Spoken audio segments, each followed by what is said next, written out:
नमस्कार, देशोन्नती संपादकीय मध्ये मी ऐश्वर्या शिंदे आपलं स्वागत करते। मराठा आरक्षणासंदर्भात विरोधी पक्षांची भूमिका काय? मनोज जरांगे हे शरद पवार किंवा उद्धव ठाकरेंना प्रश्न का विचारत नाही, अशी टीका सत्ताधारी पक्षाकडून नेहमीच केली जाते। मराठा आरक्षणाला सगळ्याच पक्षांचा पाठिंबा आहे। एवढेच नव्हे तर ओबीसी समाज देखील मराठा समाजाला आरक्षण मिळावे हीच भूमिका घेत आलाय।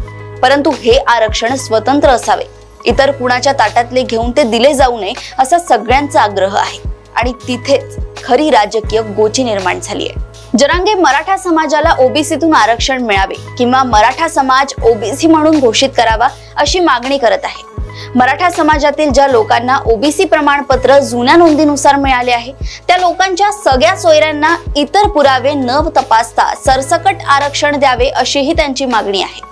त्यांच्या या मागणीला ओबीसी समाजाकडून विरोध होत आहे आणि विविध राजकीय पक्षांनाही उघडपणे यावर भूमिका घेणे कठीण जात आहे।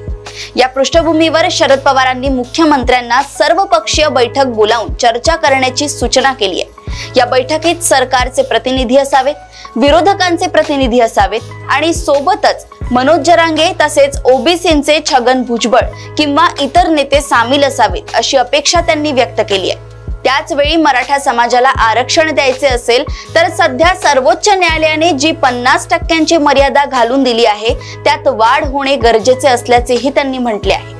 तामिळनाडू सारख्या राज्यांनी हे आरक्षणाचे प्रमाण वाढवून घेतले आहे। इतर राज्यांना ते शक्य झाले नसले तरी संसदेत कायदा करून हे प्रमाण वाढवले जाऊ शकते आणि त्यासाठी आम्ही सरकारला मदत करण्यास तयार असल्याचे शरद पवारांनी स्पष्ट केले आहे।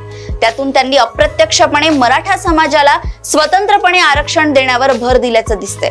याचा अर्थ ओबीसी मधून मराठा समाजाला आरक्षण देणे कठीण आहे आणि तसा आग्रह धरणे सामाजिक ऐक्याच्या दृष्टीने चुकीचे ठरू शकते।